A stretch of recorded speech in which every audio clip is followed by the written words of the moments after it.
she immediately picks up the phone, and then the judge picks up the phone, and then she hangs up, the judge hangs up, and he picks up the phone again, and he keeps on reading through my motion, and you see him da-da-da-da, and he hangs it up, and about a couple minutes later, you see him steadily looking up like he's looking for somebody, and finally, I guess the person he was waiting on arrived.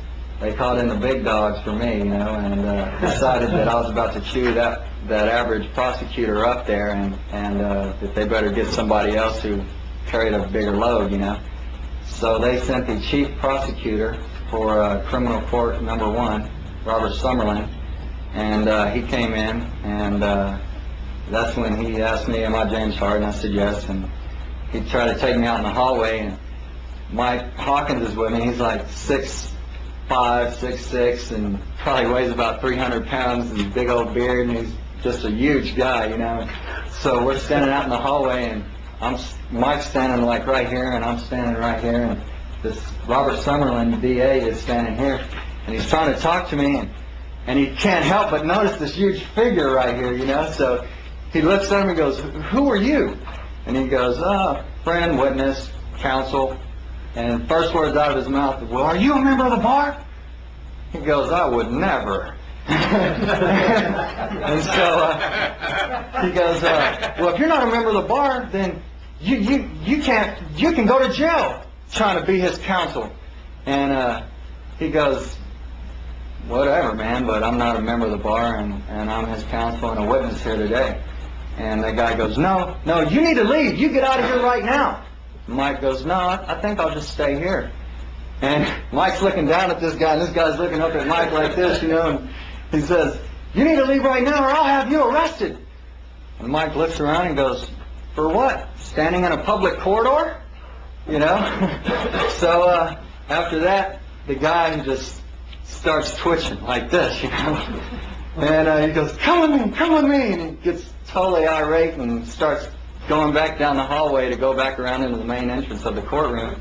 And he's twitching like this, and we get up to the bar point, which is the section that separates the folks that look on to the proceedings from the members of the bar and the defendants and plaintiffs and judges and bailiffs and so forth.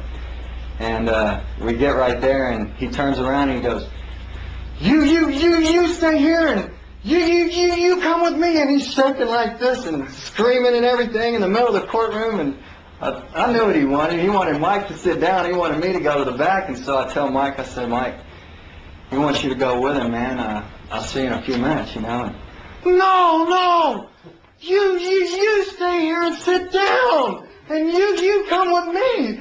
I mean, he's totally losing it.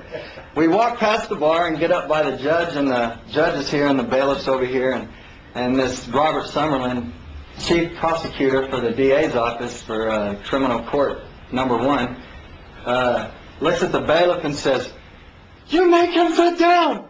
Make him stay back there. Make him sit down. And the bailiff's looking at him like, man, you're losing it, dude. And, of course, he can't be prejudiced or anything, so he walks up to the bar and says, there's several people standing up back there and talking and everything. And he says, ladies and gentlemen, we're having an issue in the court. I need to ask you all to please have a seat. And so they do, and he takes me in the back and takes me right into the judge's chambers. And they start talking to me about my motions and everything.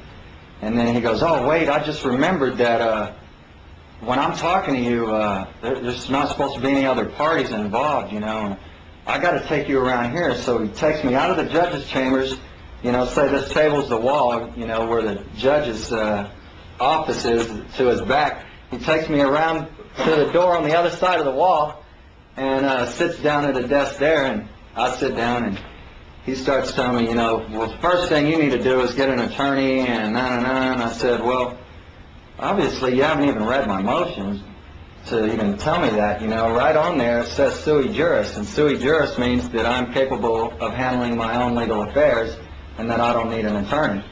And he goes, oh, a motion? Like he didn't even know that I filed it, And the judge is up there like this, reading it for probably 15 minutes before he even called Summerlin in. So anyway, he starts telling me all this stuff, and I said, and besides, I don't think that that judge even has the authority to hear me make a plea today of guilty or not guilty or any other plea, because I'm still waiting on his oath of office, and I don't even know if he has the authority to be sitting as a judge.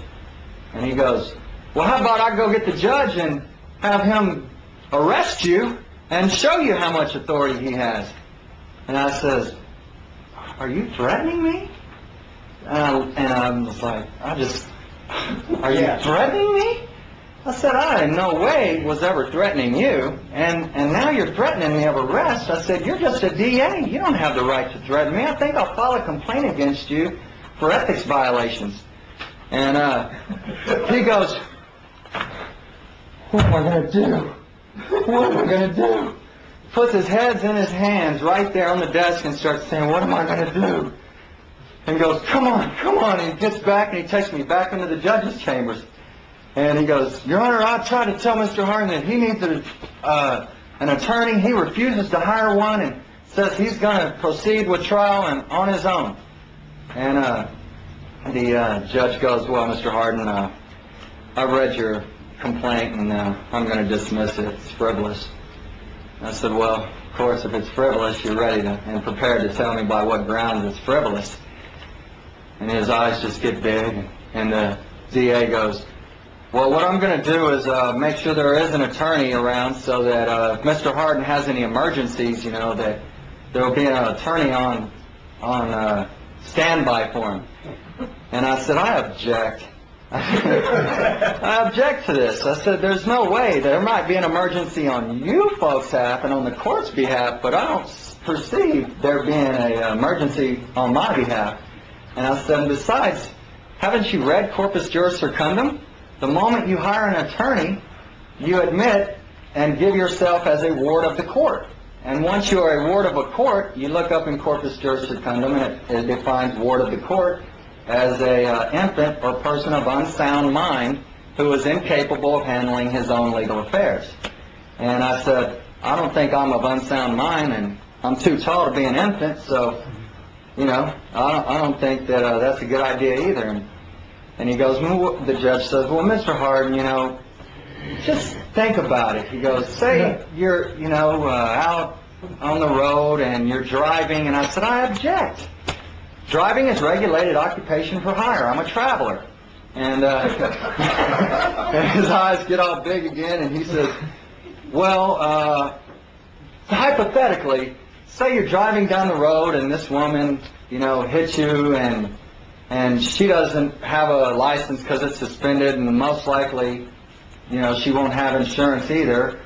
And I said, well, that's why if you're worried about things like that, you get underinsured and uninsured motorist coverage for yourself, And I said, but anyway, I don't see how this pertains, And he continues to try to explain, hypothetically all these different issues. And I said, I don't mean to interrupt you, I said, but we could sit here for days and talk about hypothetical situations and what ifs. I said, however, not one thing you brought up so far gives you the right to take my constitutional rights of traveling unrestricted. And unrestricted means I shouldn't have to have a license. I shouldn't have to be worried about if my stickers are good, or if my front plate says Jesus is Lord instead of Texas 3TZ- whatever, And so then at that time, the DA's office guy, Robert Summerlin, starts freaking out again. Okay, this can be heard at trial. He's trying to get me out of there then. And then he sets it up for trial. He goes up to the front clerk, says, Mr. Hardin is going to be going pro se. And I said, no, I'm not. And he goes, well, you just said you're representing yourself. And I said, no, I did not. I never told you I'm representing myself. I am myself. And he goes, well, so Mr. Hardin is going to be here without attorneys, and we're setting this up for trial. And the lady goes,